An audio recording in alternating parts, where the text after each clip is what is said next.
Hey guys, buongiorno, witam Was dzisiaj z pięknego, słonecznego Paryża. Przy okazji takiej pogody pomyślałam sobie, że pokażę Wam, jak wygląda mój make-up na co dzień. Właśnie w takie dni, kiedy za oknem jest 25 stopni lub więcej. Zawsze staram się wtedy ograniczać mój makijaż do minimum, ale oczywiście są takie miejsca, w które raczej wolę wychodzić umalowana. Jeżeli jest to wyjście do sklepu czy na spotkanie ze znajomymi, to najczęściej po prostu nakładam filtr, maskarę i to wszystko. Ale na przykład do pracy, do biura staram się jednak nakładać trochę tego makijażu. Moim zdaniem, oczywiście może to jest to tylko moja opinia, ale ja czuję się bardziej profesjonalnie, szczególnie, że też jestem jedną z młodszych osób w moim zespole, więc nie chcę, żeby mój baby face bez makijażu jakby wyolbrzymiał jeszcze uczucie bycia najmłodszym. No i zabieramy się do roboty. Dzisiaj rano byłam sobie pobiegać, więc mam już ogarnięte włosy. Wysuszyłam je przed sekundą. Jestem tak zadowolona z tego, że nauczyłam się w końcu korzystać z mojego Dysona i moje włosy mają tyle objętości, co przy tak cienkich włosach jak moje jest mega trudne do osiągnięcia. Ale włosy są już zrobione, więc zepnę je po prostu sobie z tyłu w klamrę. I ruszamy z makijażem.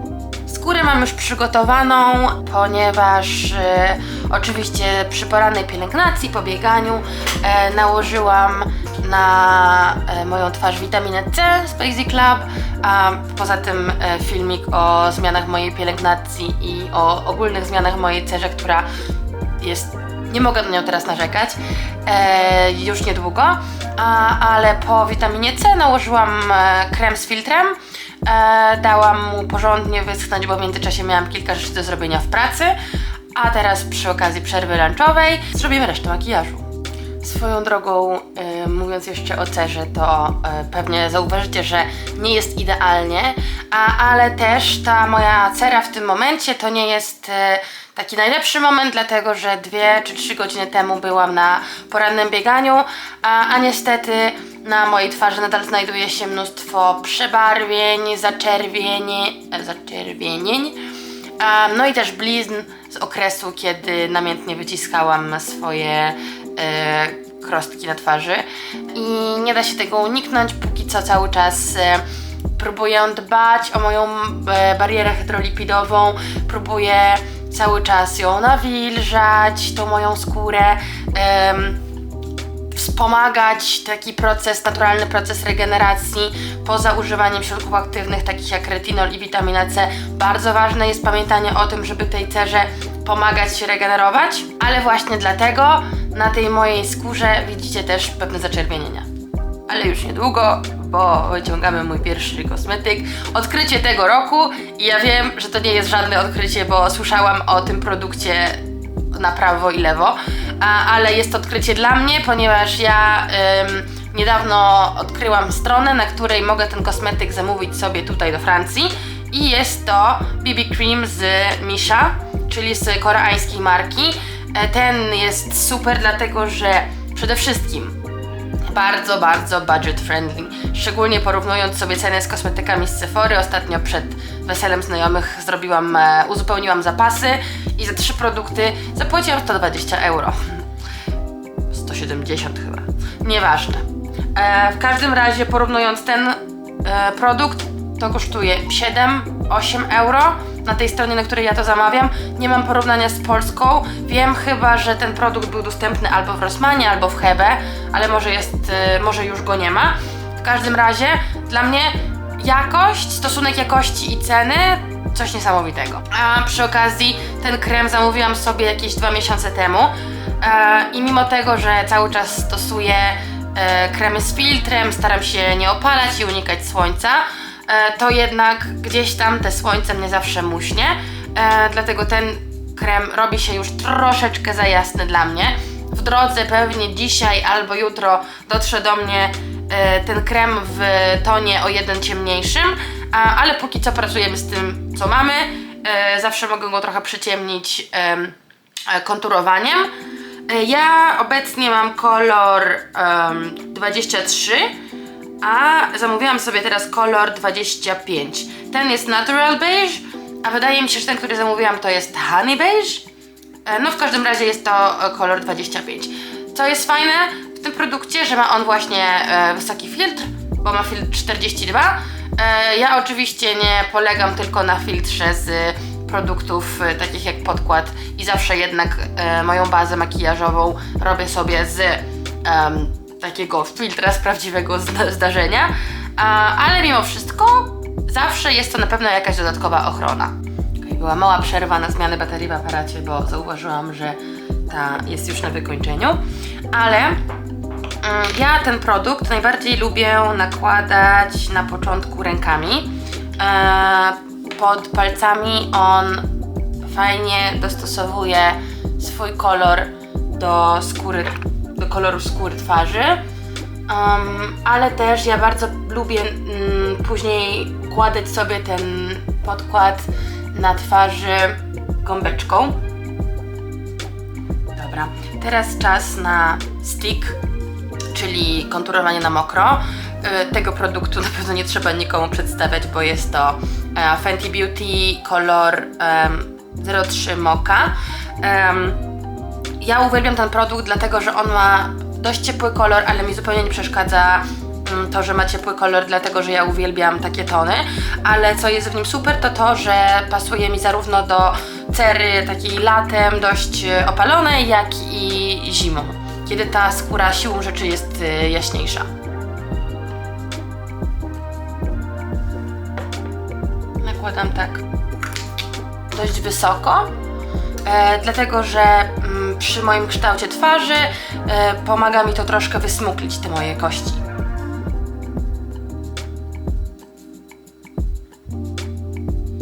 I blendujemy, blendujemy.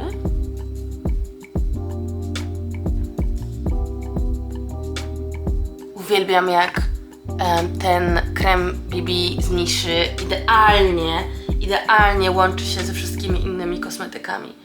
Coś wspaniałego. Po konturowaniu na mokro, na kości policzkowe nakładam sobie odrobinkę różu. Mam dwa ulubione produkty, które w zasadzie są bardzo podobne, różnią się jedynie kolorem.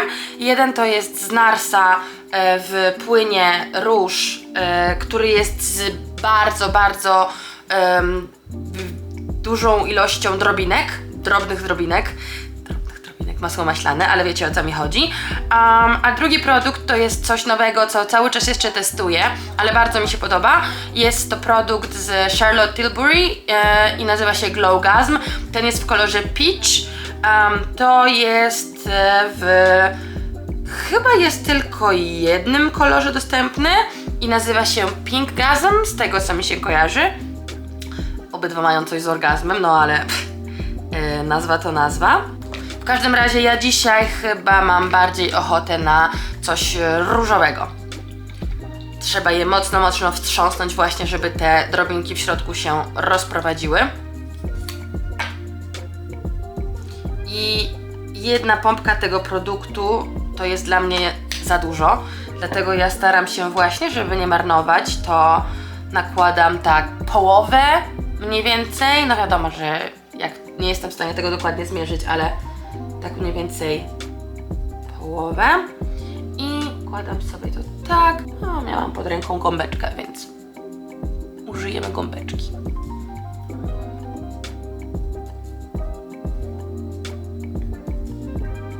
I właśnie przez to, że ten produkt ma tak widoczne drobinki, to znaczy źle to sformułowałam.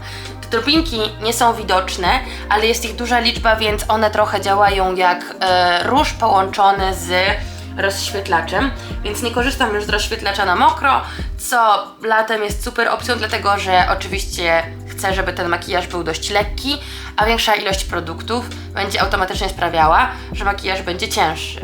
Te wykończenie jest takie dość mokre, ale ja latem bardzo lubię takie mokre, świecące, taflowate wykończenie, ale wiem, że z moją cerą, która jest mieszana, tłusta, ze skłonnościami do trądziku, taki makijaż nie utrzymałby się zbyt dużo, albo od razu bym się wszędzie wyświeciła, szczególnie wokół nosa i na policzkach, gdzie no niestety te sebum produkuje się u mnie w niesamowitych ilościach.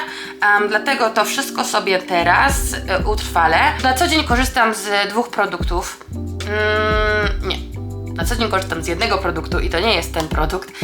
To jest produkt, który kupiłam sobie właśnie przy okazji ostatniego wesela. Jest to produkt Hourglass, puder z Hourglass, ale no, przy jego zakupie bardzo boli kieszeń. Dlatego na co dzień używam dużo tańszego zamiennika, który już to przynoszę. Z Eveline Wonder Match Translucent Loose Setting Powder. To nie jest ta różowa wersja, to jest ten transparentny, ale uważam, że jak na swoją cenę, bo on, już nie pamiętam, kupiłam go kilka miesięcy temu w Polsce, ale to jest raczej produkt taki z niższej półki cenowej i jak na swoją cenę jest doskonały. Ale dzisiaj we're feeling a bit fancy, użyjemy sobie tego z Hourglass. Poza tym, jakbym miała czekać z wykorzystaniem tego produktu tylko na jakieś większe okazje, to zepsułby się na mojej półce i nigdy bym go nie wykończyła. Ja nie jestem fanką nakładania pudrów pędzlem. Jest zdecydowanie lepiej, ten puder mi się układa, jak korzystam z gąbeczki. Ale staram się tego błysku, tej wilgoci, tego makijażu nie zabić całkowicie tym pudrem, więc utrwalam go tylko i wyłącznie w miejscach, gdzie wiem, że mam problem z wyświecaniem się. Jak widzieliście, nie używałam też korektora. Moim zdaniem korektor można sobie podarować na co dzień. Ja mogę sobie podarować na co dzień, dlatego że nie mam problemu z dużymi, widocznymi workami pod oczami i tak dalej. No, więc ten makijaż jest teraz troszkę bardziej utrwalony, ale mimo wszystko nadal wygląda dość lekko. Ten puder nie sprawił, że wszystko tak się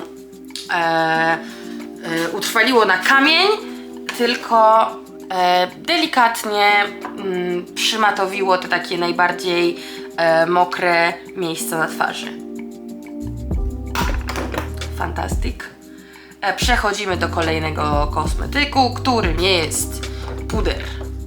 Nie puder, bronzer. Ja z bronzera korzystam z Paese. Jest to ten, który ma w kolorze medium i to jest ten bronzer, już Wam pokazuję, który ma 2 kolory w jednym kompakcie. Ta strona z jasnym jest dużo bardziej używana niż ta z ciemnym, jak widzicie, dlatego że bardzo lubię też ten kolor na oku, ale przy okazji bronzera, szczególnie teraz, gdzie jestem już troszeczkę opalona, to po prostu nie korzystam z jednego ani z drugiego, tylko mieszam sobie te kolory, nakładam na pędzel, otrzepuję pędzel z nadmiaru kosmetyku i taką bardzo lekką ręką nakładam dosłownie odrobinę. Gdzieś widziałam, nie wiem czy to nie było na kanale u Agi Sawy przypadkiem, że jeżeli ma się problem na przykład z plamami, to znaczy, że zbyt mocno przykładamy pędzel do twarzy i wtedy najlepiej trzymać jest pędzel za końcówkę. Ja mam przy okazji taki bardzo delikatny i mięciutki pędzel. To są jakieś takie tanie pędzle, one są jakieś takie bezmarkowe chyba, ale są bardzo, bardzo super, dlatego właśnie, że są takie miękkie, więc nawet nie byłoby sobie ciężko zrobić plamy, bo on się po prostu tak rozczapierza przy kontakcie ze skórą. Trochę na nos. Nie wiem czemu to ma służyć, ale zawsze tak robią na wszystkich tutorialach, więc też tak zaczęłam robić. Nie no, żartuję, wiem czemu to służy. Zawsze sobie dokładam trochę właśnie na nos i na czoło, żeby dodać sobie tego koloru i tej opalenizny. Proszę bardzo, pięknie. I co teraz? Teraz może zrobimy sobie brwi. Moje brwi są, powiedziałabym, okej, naturalne. Ja bardzo nie lubię efektu takich bardzo mocno wyrysowanych brwi. Nie używam żadnych kredek, żadnych cieni do oczu. Zajmuje to zbyt dużo czasu, jest zbyt bardzo pracochłonne. Ja z rana chcę sobie zrobić makijaż, który zajmuje mi 10 minut i jestem gotowa do wyjścia. Jest on bardzo leciutki, delikatny i naturalny. Dlatego u mnie najlepiej sprawdza się po prostu żel. Żel kolorowy. Ten akurat jest z Heam. Kupiłam go w Polsce, ale nie jestem w stanie już powiedzieć, jaki to był kolor, bo wszystko się z niego obdrapało. Ale też ostatnio kupiłam sobie taki do testowania z Essence Make Me Brow. Czy to ma jakiś kolor? To jest chyba Brownie Brows. Pewnie jakiś taki brązowy, ciemny. To z reguły jest taki kolor, jaki ja sobie wybieram. I on też jest bardzo spoko, bardzo utrwala. Kosztował chyba 2 euro, więc kosztuje naprawdę grosze. Ten podobnie też nie kosztuje zbyt dużo. No i właśnie takim żelem najczęściej utrwalam sobie brwi. Co trzeba wiedzieć, no to ten z Hean jest dużo większy od tego. I to też sprawia, że ten z Essence mamy dużo mniejszą... Nie wiem, czy widzicie, poczekajcie. Dużo mniejszą szczoteczkę, przez co może być bardziej precyzyjny, ale też trzeba bardziej na niego uważać. Ten z Hean natomiast to jest wielka maskara, taka jak przy normalnym tuszu i jedzie się tą brew po prostu w 3 sekundy. Dzisiaj sobie użyjemy tego właśnie z Hean. Ostatnio wrócił znowu w moje łaski, bo spadł mi gdzieś na dno kosmetyczki i przez bardzo długi czas go wcale nie używałam, bo po prostu o nim zapomniałam. No i tak widzicie, te brwi mają trochę więcej koloru i są trochę ładniej ułożone, ale mimo wszystko cały czas wyglądają turbo naturalnie, na czym najbardziej mi zależy. No dobra, brwi są już zrobione. Na co dzień ja chyba raczej rzadko nakładam cienie do powiek. Z reguły jest to tylko i wyłącznie maskara i cześć. Nie mam na to czasu, nie mam na to ochoty z rana, ale dzisiaj mamy już 12, jest przerwa lunchowa, a my malujemy się na YouTubeku, więc trochę bardziej się postaram dla Was, kochani. Teraz nakładam sobie bazę pod cienie, którą zresztą też nabyłam przy ostatnich zakupach kosmetycznych. Jest to baza, która sprawdziła mi się przewspaniale. Nosiłam ją całą noc na weselu. Baza z Kiko Milano. Ona jest w 2 wariantach. To jest akurat ten wariant perłowy, ale kupiłam sobie też ten taki wariant matowy, który jest tylko i wyłącznie właśnie po to, żeby cień lepiej trzymał się na oku. Ten perłowy też jest bardzo ładny, fajnie wygląda właśnie przy takich produktach, które troszkę się świecą. Zresztą chciałabym też powiedzieć, że sam w sobie, nie wiem czy widać to na kamerze, ale też prezentuje się super, dlatego że po prostu dodaje takiej poświaty na powiece. Mega ładnie. Ale tak jak powiedziałam wcześniej, oko, jeżeli jest to taki zwykły makijaż w ciągu dnia, oko z reguły robię właśnie tym jasnym kolorem z bronzera. Jakimś takim dużym, rozczapierzonym pędzlem. Nakładam sobie to po prostu okrężnym ruchem na całą powiekę. Uwielbiam te takie pędzle, dlatego że one po prostu wybaczają wszystko. Można nimi tak pięknie sobie rozblendować cień na całej powiece. Na tej powiece coś tam się dzieje, ale nie jest to zbyt inwazyjne jak na co dzień. Dodam sobie jeszcze tylko troszeczkę kredki na górnej powiece, w kącikach oczu. I kredkę też mam z Kiko Milano, kupiłam sobie ją do testów. Dzisiaj korzystam z niej pierwszy raz, dlatego nie mówię, czy polecam, czy nie, bo wiem, że rysuje pięknie. Jak sobie zobaczycie, to jest mega miękka, tylko delikatnie ją przykładam do ręki i już rysuję, ale nie wiem jak z trwałością, więc po dzisiejszym dniu się okaże.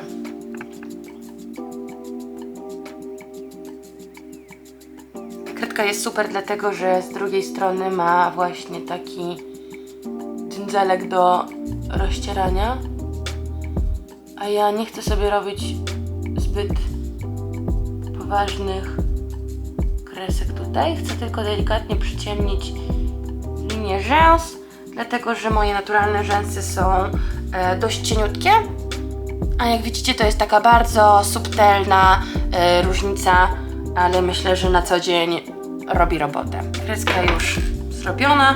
Jak widzicie, zajęło mi to dosłownie 5 sekund. Oczy są delikatnie bardziej zarysowane i ten kontur jest trochę bardziej widoczny, ale to tyle. Na sam koniec dodaję jeszcze maskarę. Ta maskara to jest po prostu mistrzostwo świata. Maybelline New York Sky High. Z pewnością widzieliście o niej opinię w internecie. Kocham ją ponad życie, szczególnie, że nie potrafię sobie niestety doklejać kępek ani rzęs, dlatego muszę polegać tylko i wyłącznie na maskarach. Ale ta maskara to jest po prostu beton. Ja czasem chodzę z nią na zajęcia z boksu i wychodzę bez nawet odrobiny makijażu, bo wszystko spływa mi z potem, a maskara wygląda tak, jak wyszłam z niej rano z domu.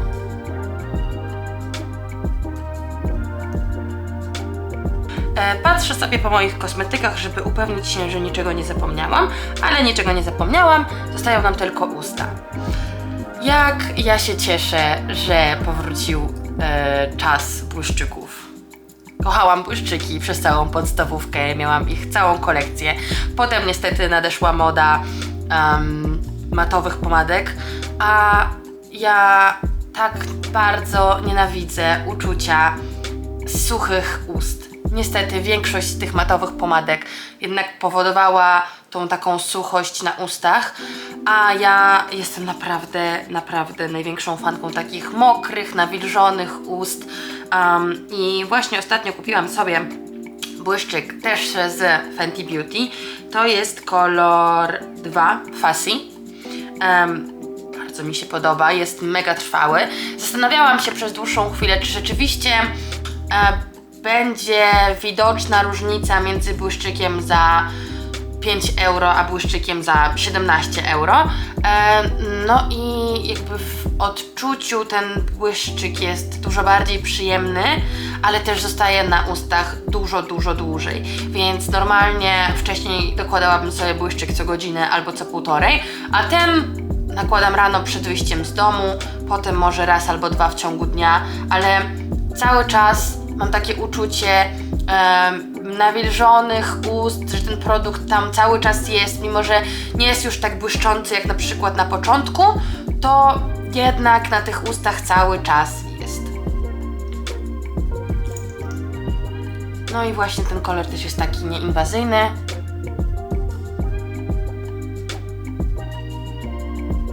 Idealny na lato. No i to by było na tyle. Rozwiązujemy włów. Teraz jeszcze muszę tylko ponownie ułożyć włosy.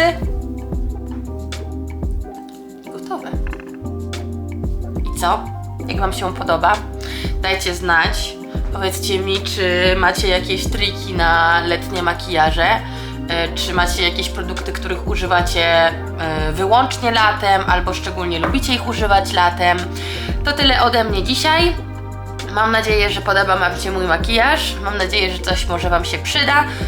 Jeżeli chcecie, żebym przetestowała jakieś inne kosmetyki, to dawajcie mi znać.